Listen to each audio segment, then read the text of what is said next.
할렐루야. 오늘 우리에게 주시는 하나님의 말씀 구약성경 에스더서 4장 16절 한 절 말씀입니다. 제가 가진 구약성경 754면에 있는 에스더서 4장 16절 한 절의 말씀 다 같이 한 목소리로 봉독 드리겠습니다.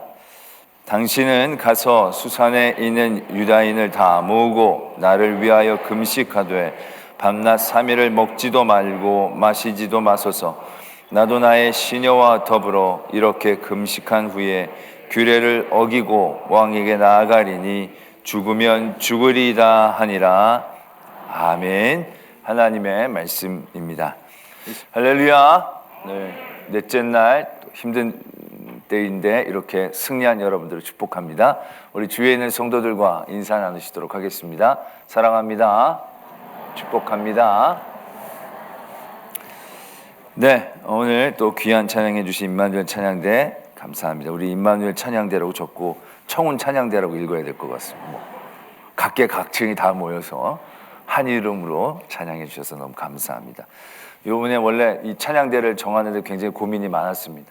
근데 고민이 많았는데 혹시나 해서 임마누엘 찬양대에게 한번 서실 수 있냐고 부탁을 드렸더니 즐거운 마음으로 헌신해 주셔서 이렇게 많이, 평소보다도 더 많이 이렇게 새벽에 또 찬양대를 서는 기적이 일어났습니다.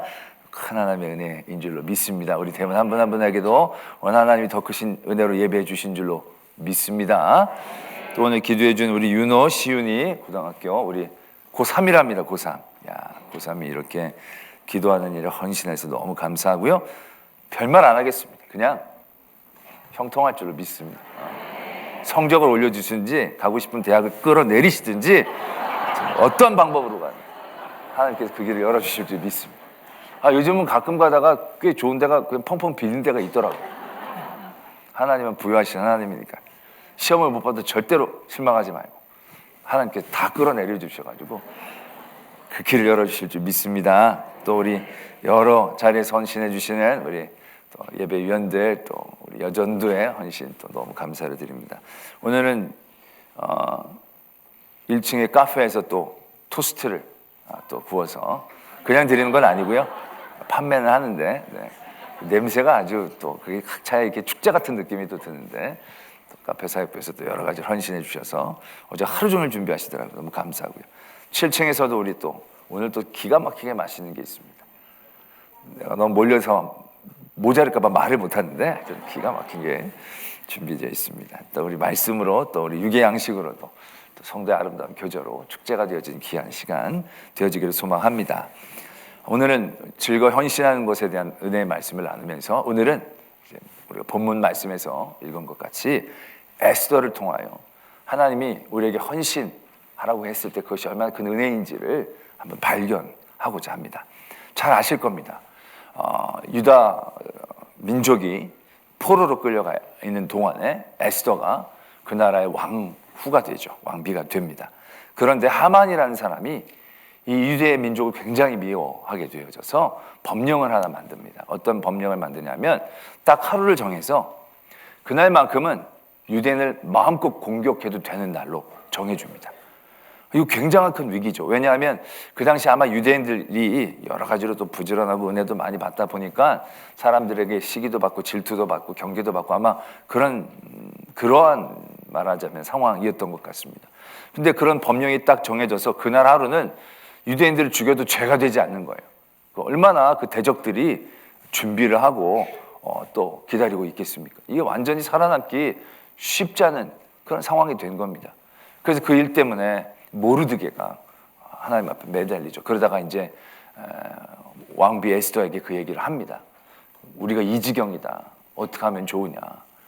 그랬더니 에스더가 먼저 이렇게 얘기하죠. 나도 알긴 아는데 내가 왕 앞에 나가서 얘기를 해야 되는데 잘 아시다시피 왕이 부르지도 않는데 나가면 굉장히 위험한 일이라고. 만약에 호를 내밀면 살지만 갑자기 그때 기분이 안 좋으셔서 안 내밀면 그게 정말 큰 낭패라고. 그리고 여태까지 왕이 나를 부르지 않은 게 벌써 한 달째라고. 이미 나에 대한 생각이 많이 떠났다라고 볼 수 있는 상황에서 내가 무턱대고 나간다는 건 굉장한 위험이라고 얘기를 하는 거죠. 근데 그때 모르드가 이렇게 에스더에게 얘기를 합니다. 네가 혼자 왕궁에 있으니 홀로 목숨을 건질 거라고 생각하지 말아라. 이때에 네가 만일 잠잠하면, 말이 없으면 유다인들은 다른 데로 말미암아 노임과 구원을 얻으려니와 너와 내 아버지 집은 멸망하리라. 네가 왕후의 자리를 얻은 것이 이때를 위함이 아닌지 누가 알겠느냐. 이 말씀이 굉장히 중요한 말씀이에요. 너가 말 안 하면 네가 왕궁에서 혼자 좋을 줄 알지, 거기서 네가 호의호식할 줄 알지. 그러나 네가 말을 안 하더라도 우리 유대민족은 하나님이 다른 길로도 열어주실 터인데, 그렇다고 한다면 너와 너 아버지의 집은 망하게 될 거야. 네가 지금 이렇게 왕비가 된 게 너 혼자 잘 먹고 잘 살자고 주신 게 아니라 이때를 위함이 아닌지 분명히 생각해보라 라고 얘기를 하는 거죠. 그 얘기에 에스더가 도전을 받고 오늘 우리가 읽은 말씀, 내가 죽으면 죽으리이다 하며 나가는 헌신의 자리를 결단하게 되는 것을 보게 됩니다. 근데 이 에스더서가요, 참 재밌는 게 에스더서는 전체적으로 하나님의 때에 대하여 말씀하고 계십니다. 그러니까 에스더서를 읽다 보면 하필이면, 마침, 이때에 뭐 이런 얘기들이 많이 생각이 될 수밖에 없는 그런 구조를 갖고 있어요. 그 모르드게가 대궐문 앞을 지키는 그러한 직책을 맡았는데, 대궐문을 지키고 있는데 하필 그 모르드게 옆에서 왕을 죽이려는 그 모반이 계획이 되고 있는 거예요. 마침 그 사람들 왜 그 사람 옆에서 그 얘기를 하느냐고 모르드게가 들었어요. 그래서 그걸 고발을 해가지고 그게 이제 증거를 얻어서 이 사람들이 처형을 당했어요. 근데 그때 이 굉장히 큰 공을 세운 건데, 그때 하필 모르드게는 상을 받지를 않아요. 아니 이렇게까지 귀한 공을 세우면 좀 높이거나 상을 주거나 그래야 될 텐데 그냥 지나가 버린 거예요. 좀 어쩜 내심 섭섭할 수 있겠죠. 그러다가 그 일들이 이렇게 지나가게 되어졌어요. 그런데 어떤 날 이미 이 유대 민족이 큰 위기를 겪게 됐던 그 기간 안에 왕이 어느 날은 너무 심심해서 그날 밤에 왕이 잠이 오지 아니하므로 명령하여 역대 일기를 가져다가 자기 앞에서 읽히더니, 아니 잠이 안 오는데 하필 역대 일기를 갖고 와서 읽으라고 하는 거예요. 그러니까 아마 일기를 읽으면 제일 잠이 잘 오는 그런 지루한 그런 책이었던 것 같아요. 흥미로운 걸 들으면 깨잖아요. 그러니까는 계속 들으면 이렇게 잠이 오는 그런, 여러분들도 잠이 안 오면 성경책을 읽는다거나 뭐 그런 경우들이 적지 않아 있는 걸로 아는데, 하여튼 그런 식으로 역대를 일기를 꺼내 갖고 와서 읽으라고 얘기하는 거예요. 심심해서. 근데 하필 그때 여러 일기장이 있을 거 아니에요. 근데 일기장을 하는 사람이 딱 꺼내 왔는데 하필 그때 꺼내온 일기장이 그 모르드게가 그러한 일을 했던 그 시대, 그 시간대에 일기장을 딱 꺼내온 거예요. 그리고 그 일기를 딱 읽는데 하필 그때 그 사건을 읽는 거예요. 쭉 이제 왕은 듣고 잠을 자려고 이렇게 듣고 있었는데, 모르드게 한 사람이 누가 모반을 했는데 저기 신고를 해가지고 그 사람이 매달리게 되었다. 그래서 위기를 뭐 이런 식으로 딱 읽는 거죠. 그러니까 갑자기 왕이 그때 확 정신이 깬 거예요. 야, 근데 그때 모르드게가 뭘 받은 게 있냐? 뭐 적은 건 하나도 없는데요? 아무것도 받은 게 없는 것 같습니다. 하필 그때 그걸 읽으면서 하필 왕이 그때 곡이 각성이 되어져가지고 그걸 듣고 그걸 물어본 거예요. 그냥 관심 없이 지나갈 수도 있을 터인데 그게 뭐 받은 게 있냐? 없다는 거예요. 아유, 그렇게 큰 공을 세웠는데 왜 뭘 줘야지? 아유, 그러면서 누가 밖에 없냐? 그랬더니 그때 하필 그때 하만이 왕을 찾아온 거예요. 왜 찾아왔느냐? 모르드게를 나무에 매달아 달라고 얘기하려고 온 거예요. 그 하만이 마침 그때 와서 하만 들어오라고. 그래서 왕이 얘기를 하는 거예요. 내가 너무 존귀하게 해주고 싶은 사람이 있는데 이 사람을 어떻게 했으면 좋겠냐고 하만에게 물었더니 하필 그 하만은 그게 자기 얘기인 줄 아는 거예요. 자기 뭐 없는 거 없으니까 왕의 말을 태우다가 왕의 의복을 입고 왕을 존귀하게 하는 자들은 이렇게 될 것이다. 존귀한 사람이 이끌고 말을 이끌고 그렇게 사람들 앞에 보여줘야 됩니다. 하만은 자기가 받고 싶은 걸 얘기한 거예요. 그랬더니 왕이 좋은 생각이다라고 얘기하면서 네가 모르드게를 그렇게 해가지고 끌고 다니면서 해놔라 이렇게 얘기를 한 거예요. 이게 너무 기가 막히지 않아요? 너무 하필이면 그때가 막 몇 개가 연결되어져서 분위기가 슬슬 넘어가기 시작하는 거예요. 그러면서 여러분들 아시다시피 이제 에스더가 3일 동안 금식을 하고 왕 앞에 나간 거예요. 근데 왕이 에스더가 그때 하필이면 그때 너무 예뻐 보인 거죠. 그러면서 이제 금호를 내려서 아유 내가 나라 반이라도 주겠습니다. 뭘 원합니까? 이런 질문을 이제 하게 한 거예요. 여러분 처음에 이런 생각하실 수 있을 거예요. 아무리 왕이 모질어도 왕비가 나가는데 죽이게 하겠어. 근데 에스더가 너무 오버하는 거 아닐까? 뭐 이거 3일 동안 기도나 하고 그렇게 나갈 필요까지 뭐가 있을까라고 생각을 하실 수 있겠지만 단순히 왕 앞에 나가는 걸 얘기하는 게 아니에요. 지금 하만이 오랫동안 세운 계획을 넘어뜨리기 위해서 굉장히 치밀한 작전들이 필요한 거예요. 그냥 무턱대고 나가가지고 왕, 우리 민족이 죽을 것 같습니다. 어떻게 하면 좋겠습니까? 이렇게 해서 될 일이 아니라는 얘기죠. 그러니까 에스더가 그만큼 기도하고 하나님 앞에 간절히 매달렸던 건 죽느냐 사느냐 그 이상의 문제인 거죠. 온 민족을 살리느냐 살리지 못하느냐 그런 모든 일들 가운데서 지혜가 분명히 필요한 대목이죠. 그때 에스더가 지혜를 얻고 처음부터 얘기하지 않은 거예요. 자기가 잔치를 베풀 테니까 하만을 데리고 2분만 와달라고 그렇게 얘기를 하는 거예요. 그걸 2번이나 초청을 한 거예요. 그러다가 이제 2번 정도 분위기가 딱 무르익으니까 왕이 뭐든지 얘기하라고 그랬더니 그때서야 이제 얘기를 한 거예요. 하만이 날 죽이려고 한다고. 그때 그 얘기를 듣고 왕이 충격을 받아가지고 밖에 나가는 거예요. 이런 일이 있을 수 있느냐. 그리고 다시 돌아왔는데 그때 하필 하만이 에스더한테 살려달라고 무릎 꿇고 비는 가운데 있었던 거예요. 그 가운데 왕이 딱 들어올 때 하필 그때 그걸 딱 보고 아니 이 자식이 내 왕비를 이놈의 자식 그걸 그래가지고 분위기가 순식간에 넘어간 거예요. 그래가지고 그때 하만이 그냥 잡혀가가지고 남에 달려서 게임이 끝나게 된 거예요. 그러고 나서 어떻게 됐느냐? 법령을 번복하지는 못해요. 그러니까 왕비가 이렇게 얘기한 거예요. 만약에 유대인들을 대적하는 사람들을 방어할 수 있게 해달라고. 그 민족이 우리 민족이 방어해서 살아남을 수 있게 해달라고 그렇게 청을 내리는 거예요. 그래서 그 법이 정해서 쫙 퍼지는 거예요.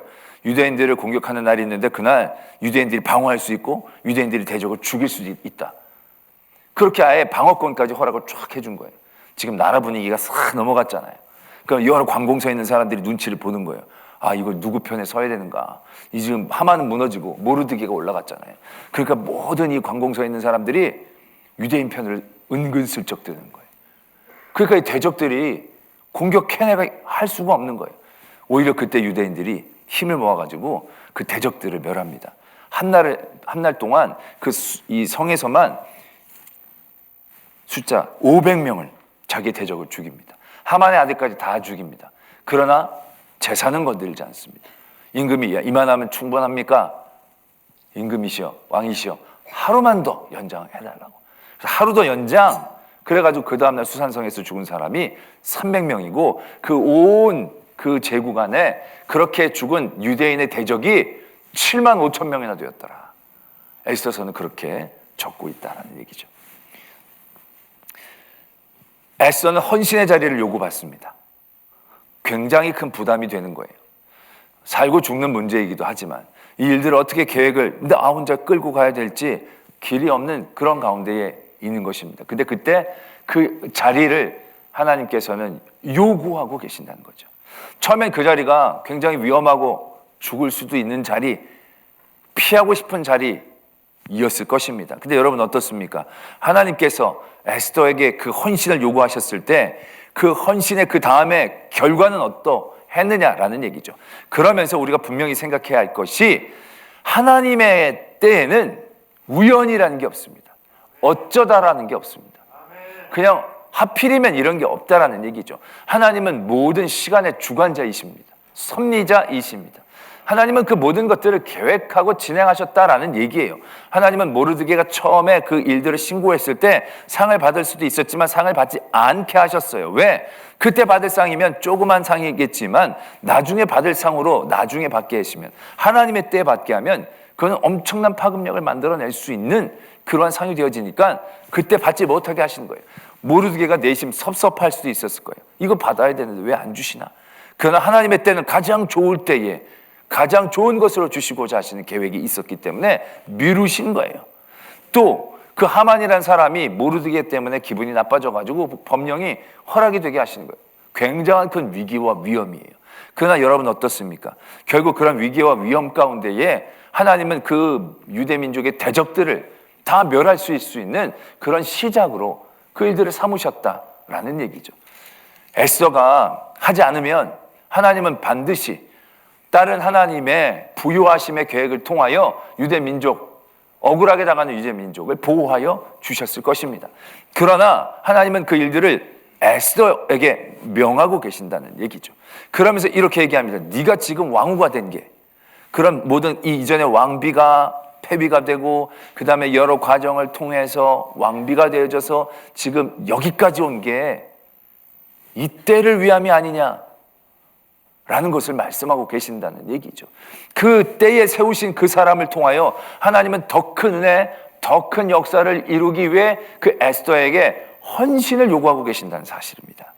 여러분, 헌신은 어떤 사람들에게 지어주는 큰 짐, 부담감, 십자가처럼 여겨질 수 있습니다. 그러나 에스더서를 통하여 하나님은 우리에게 분명하게 얘기하신다는 거죠. 죽으면 죽으리라, 이런 굉장한 헌신의 각오를 가지고 나가야만 한 그 자리에 에스더가 섰지만 하나님은 그 에스더에게 기회를 주고 계셨다는 거예요. 하나님이 지금까지 예배해 주시고 앞으로도 주실 모든 은혜의 자리에서 하나님은 에스더를 사용하고 에스더가 사용받게끔, 에스더가 그 일을 통하여 하나님의 그 은혜를 누리고 그 민족이 구원을 받는 것을 뛰어넘어 모든 대적을 멸할 수 있는 그 놀라운 복의 자리에 나갈 수 있는 기회를 에스더에게 주셨다는 것을 우리는 깨달아야 한다는 것입니다. 그때 마침 하필이면 이런 모든 것들이 우연이 아니라 하나님의 모든 계획하심 가운데 진행되어졌기 때문에 결국 하나님은 이 유다를 멸하시려는 게 아니에요. 이 모르드게를 멸하시려는 게 아니에요. 하나님은 복 주시기로 예정하신 거예요. 그리고 가장 좋으신 기회에, 그때에 하나님은 이 에스더의 헌신을 요구하시는 거예요. 그 헌신은 벌이 아니에요. 십자가가 아니에요. 기회예요. 기회. 다니엘서로 넘어가면, 다니엘서도 보면 세 친구가 느부갓네살 왕의 금신상에 절하지 않아서 풀무불에 던져진 사건이 있습니다. 저는 그 사건을 보면서 가졌던 의문 하나가 있습니다. 그때 보면 그 광야에 신상을 세워놓고 모든 고관 대작들을 다 불러 모았어요. 지방 모든 고위 관리들을 다 모아서 음악이 울리면 절을 쫙 한꺼번에 쫙 하게 하는 그런 예식이었어요. 근데 그때 왜 다니엘이 없었냐 하는 거예요. 다니엘은 세 친구는 있고 다니엘은 그때 없었어요. 다니엘도 분명히 있었으면 다니엘도 분명히 그렇게 당했을 텐데 다니엘은 어디 갔는지 없어요. 모든 고관 대작들이 다 모였는데 왜 다니엘은 빠졌을까? 하나님이 다니엘만 어디 출장을 보내셨나? 그럼 다니엘은 그렇다고 치고 세 친구는 왜 거기다 두셨는가? 그게 저는 약간 의문이 될 때가 있었던 거예요. 근데 그 의문이 나중에 풀리는 거예요. 어떻게 풀리느냐? 그 모든 사건이 쫙 다 끝나고 난 다음에 말씀이 어떻게 적고 있느냐면 세 사람을 더욱 높였더라. 더욱 높였더라. 말씀은 그렇게 적고 계시는 거예요. 다니엘은 이미 이전에 꿈을 해석하고 왕에게 아주 큰 총애를 받는 높은 자리에 이미 올라가 있었던 거예요. 그러니까 다니엘은 더 높은 자리에 올라갈 이유가 없었던 거죠. 그런데 이 세 친구는 다니엘에 비해서 어떻게 보면 더 떨어지는 자리에 있었다는 얘기예요. 그 떨어져 있는 자리에 있었던 다니엘의 세 친구들이 그 금신상에 절하게 되는 그 시험의 자리에 딱 서게 된 거죠. 그러나 거기서 그들은 믿음으로 헌신하죠. 하나님의 이름에 헌신합니다. 난 금신상에 절 안 하겠습니다. 불에 던질 텐데 저는 던져서 죽을지라도 그리 아니하실지라도 저는 신상에 절하지 않겠습니다. 그때 던졌더니 거기서 멀쩡하게 살아서 나오니까 이 왕이 안 놀래겠어요. 그런 사람을 그냥 가만히 두겠어요. 그러지 않다는 거죠. 그 세 사람을 모든 사람들 위해 더욱 높였더라. 이렇게 말씀을 적고 있는 거예요. 어떻게 보면 다니엘은 그 위기를 잘 피했어요. 어떻게든지 거기에 나오지 않게 되었다는 얘기죠. 근데 세 친구는 거기에 끌려 나간 거예요. 큰 위기 가운데 선 거예요. 그러나 그 위기 가운데 왜 세 친구는 하나님이 보호하시지 않고 끌고 나오셨는가? 결과적으로 보면 그 헌신의 자리를 통하여 하나님은 그들을 높여주신 거죠. 그 금신상 안에 헌신을 요구받는 그 자리 앞에 끌려 나온 그것이 이 세 친구에게는 기회였다라는 얘기죠. 하나님이 그들에게 은혜의 기회를 주고 계셨다는 거예요. 다니엘이 사자굴에 들어갈 때도 마찬가지죠. 다니엘이 왜 이런 모함에 빠지게 됐을까? 여러 가지 생각을 해보게 되는 거죠. 물론 나중에 살아났지만 여러분 그 과정이 결코 쉬운 과정은 아니었을 거예요. 모함당하고 알고 죽음을 예비해야 되고, 또 사자굴에 던져질 때 사자들이 저기 다 있는데 자기 혼자 사자굴에 덩그러니 던져졌을 때 다니엘의 마음은 어떻겠어요? 물론 그 안에 믿음은 있었겠지만 아직 그가 산다는 확신을 가질 수 있지 않은 그런 상황 가운데서 얼마나 거기에서 마음 졸이고 또 모든 것들을 내려놓아야만 하는 상황들이 펼쳐졌겠습니까? 그러나 여러분은 어떻습니까? 왜 다니엘이 이런 모함에 빠지게 하셨는지, 왜 이런 결단을 하게 하셨어야 되는지, 왜 이런 법령을 그냥 제정하게 그냥 두셔서 이 다니엘이 문 열고 또 예루살렘을 위하여 기도하는 그런 헌신의 자세들을 놓치지 않게 하셔서 이런 결과를 만들어내셨는지. 그러나 결국 어떻습니까? 그런 법령을 제정케 하시고 용인하게 하시고 다니엘이 그런 헌신의 마음을 보여주셨을 때 그 다음에 결과는 어떻습니까? 다니엘을 대적했던 모든 대적들이 다니엘이 살아나간 그 굴에 던져졌을 때 그들이 땅이 닿기도 전에 벼가 부스러지면서 하나님 앞에 다 멸망당하는 놀라운 은혜의 자리들을 그가 경험할 수 있었다라는 사실들을 우리는 분명히 기억해야 한다는 것이죠. 성경에서 하나님의 많은 사람들에게 하나님은 헌신을 요구하셨습니다. 근데 그 헌신을 요구된 그 자리는 굉장히 쉽지 않은 자리예요. 정말 피 흘리는 것, 땀 흘리는 것, 눈물 흘리는 것조차가 아니라 그 이상의 많은 것들을 각오해야만 하는 그 자리이지요. 그러나 말씀은 어떻게 그 일들을 적어 주십니까? 그 헌신을 통하여 하나님의 얼마나 놀라운 은혜들이 지속이 되어집니까? 하나님은 그들을 통하여 하나님의 일들을 이루십니다. 근데 그들이 아마 그것들을 거절했다 할지라도 하나님은 다른 길로도 하나님이 복 주실 이들에게 복을 주셨을 것입니다. 그렇다라고 한다면 이 사람은 그 기회를 놓치는 게 되는 거죠. 그 기회를 상실하게 되는 겁니다. 그 얼마나 안타까운 일입니까? 하나님은 그에게 헌신을 요구하실 때 고생을 요구하시는 게 아니에요. 우리의 피를 요구하시는 게 아니에요. 우리를 통하여 하나님의 일들을 이루시고 하나님의 일들을 이루실 우리가 그 일들을 기회로 얻기를 원하고 계셨다는 거예요. 다윗이 골리앗을 향하여 갈 때 굉장히 위험스럽고 위험천만한 그런 상황이었죠. 그러나 다윗은 그 기회를 잡은 거예요. 다른 사람들은 다 머뭇머뭇거렸어요. 죽을까 봐 두려워서 나가지를 못했어요. 하나님 안타깝죠. 골리앗을 내보낸 건 그 골리앗을 이기고 하나님의 함께 하심을 보여주시기 위한 기회를 이스라엘에게 제공해 주신 건데 아무도 싸우려고 하지 않은 거예요. 그렇게 하나님이 욕을 먹는데 아무로 나가려고 하지를 않는 거예요. 근데 그때 다윗이 헌신하죠. 다윗은 그 기회를 붙잡은 거예요. 헌신은 기회입니다. 헌신은 하나님이 우리에게 복 주시기를 위한 입구이다라는 얘기죠. 우리가 앉아보면 다른 사람이 붙잡고 갈 수도 있는 그러한 일이다라는 것을 분명히 깨달으셔야 합니다. 옛날 로마 시대 때 기독교인들이 탄압을 받을 때 기독교인 5명이 차가운 겨울에 강에 얼음을 깨고 5명을 집어넣습니다. 너희들 예수를 부인하면 나와도 된다고. 예수를 부인하면 나와도 된다고.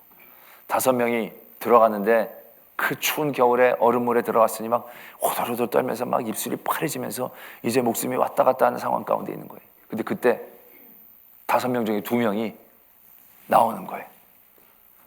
저 좀 구해주십시오. 저 좀 살려주십시오. 이제 예수님 안 믿겠습니다.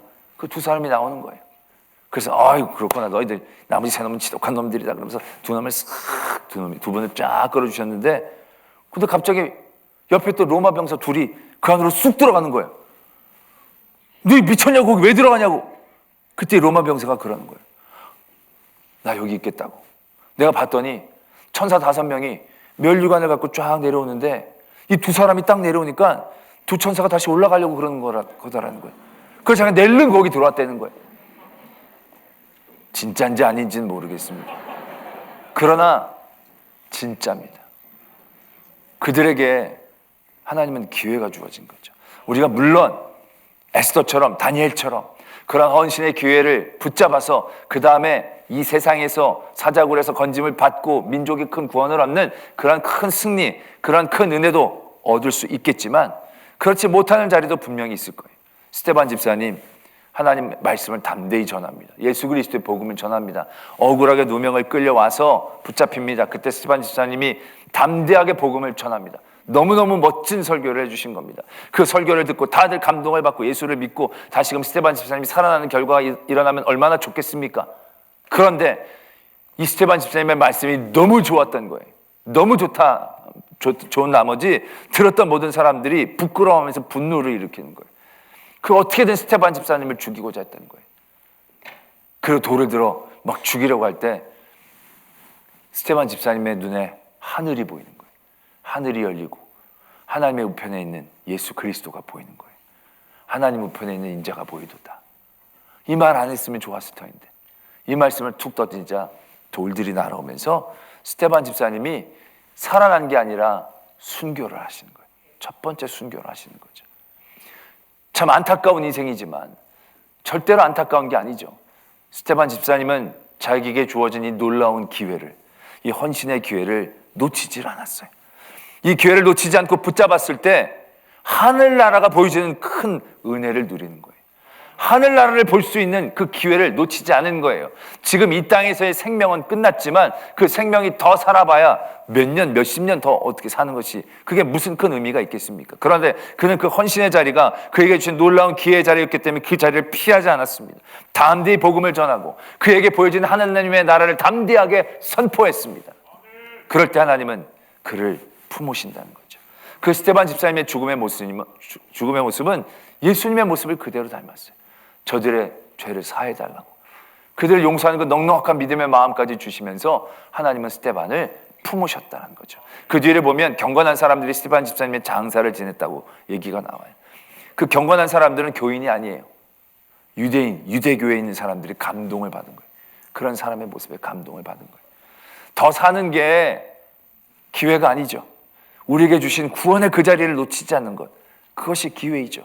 하나님은 우리에게 확실한 구원의 자리를 주시기 위하여 헌신이라는 기회를 주시는 거예요.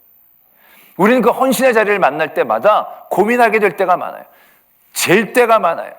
이게 하는 게 좋을지 안 하는 게 좋을지, 내가 이거 할 수는 있을지, 제대로 할 수는 있을지, 여러 가지로 잴 때가 많아요. 그러나 여러분 분명히 생각해 보세요. 에스더를 생각해 보세요. 에스더가 여기서 나가서 내가 뭔 말을 해야 될지, 이거 하면 될까, 여러 가지로 고민하고 근심하고 걱정했지 않겠습니까? 그러나 여러분 그 이전에 여러 가지 사건들을 보세요. 그렇게 걱정할 필요가 없었잖아요. 왜? 하나님은 모든 것들을 계획하고 섭리하신 거예요. 이제 거기에서 하나님은 너에게 복을 주노라 라고 얘기하는 거예요. 너를 높이겠노라, 너를 살려주겠노라, 그러면서 그에게 헌신의 자리를 요구하시는 거예요. 이게 죽이라고 하는 게 아니에요. 하나님이 우리를 넘어뜨리려고 고생스럽게 하려고 하는 게 아니에요. 복 주시려고 하시는 거예요. 그래서 예수에게 헌신의 자리를 요구하시는 거예요. 다니엘의 세 친구 금신상 앞에 왜 내몰고 가셨어요? 힘들게. 그들을 복 주시기 위해서 그러신 거예요. 스데반 집사님이 왜 그렇게 끌려서 그 사람들 앞에 그 무릎 꿇고 있어야 되느냐? 하나님이 스데반 집사님 그를 통해 복음을 온전히 전하게 하시고 그날 하나님의 나라로 들어 올리시려는 그런 은혜의 기회를 주신 거예요. 그때 스데반 집사님이 예수님 복음을 제대로 전하지 않고 내가 이 기회를 잘 넘기고 이때 죽지 않고 살아서 그 다음에 또 훗날을 도모해야겠다 라고 얘기했더라면 그것이 하나님의 큰 은혜를 받는 길이 되어졌을까라는 얘기죠. 생명, 목숨을 연장하고 부지하는 일들은 되어질 수 있었겠지만 하나님이 그때 그에게 요구한 헌신의 자리에서 그에게 놀라운 일들을 계획하고 계셨는데 그 일들은 사라져버리게 될 일들이 되겠죠. 에스더가 안 했으면 말씀하고 있는 것처럼 모르드게를 통해서 얘기하는 것처럼 네가 잠잠하면 유대인들은 다른 데로 말미암아 구원을 받아. 그러나 너와 네 집은 그냥 끝인 거야. 근데 그때 에스더가 그 기회를 잡은 거죠. 그리고 그 에스더가 성경의 길이 남을 이름이 되어진 거죠. 하나님을 높이시고 그 민족을 구하는 이름이 되어졌다는 사실들을 우린 기억해야 합니다. 여러분들에게 뭔가 헌신의 자리가 요구되어질 때 여러분 겁내지 마세요. 기대하세요. 그리고 감사하세요. 하나님이 내게 기회를 주시는구나. 뭐 엄청나고 커다란 일들 그런 얘기들만 하는 게 아니에요. 우리의 삶의 자리에서 우리가 어제 말씀을 드렸던 것처럼 하나님의 이름을 위해 작게 포기할 수 있는 그런 헌신의 자리들, 그것도 어떻게 보면 하나님이 우리에게 주신 놀라운 기회인 거예요. 내가 하나님 때문에 조금의 헌신, 하나님 때문에 조금의 불편함, 그런 것들을 각오하고 나갈 때 왜 나한테 맨날 이런 일이 있는가 라고 생각할 수 있겠지만 그게 아니라 기회라는 얘기예요. 하나님은 그런 일들을 쌓이게 하셔서 하나님의 놀라운 은혜를 우리에게 주시고자 하시는 복된 길에 우리가 서 있음을 깨달으셔야 됩니다. 우리의 믿음이 시험을 받는 그 자리들, 우리들 믿음의 자리에서 나의 헌신이 요구되는 그 자리들, 되게 성가시고 번거롭고 귀찮고 때로는 두려울 수도 있겠지만 그 자리가 에스더와 같은 자리라고 생각하십시오. 다윗이 골리앗 앞에 나가는 자리라고 생각해 보십시오. 그건 기회이고 하나님이 우리에게 주신 복의 시작이 되어진다는 것. 그래서 헌신은 우리에게 주신 하나님의 놀라운 은혜임을 다시 한번 깨닫는 저와 여러분들이 되어지기를 소망합니다.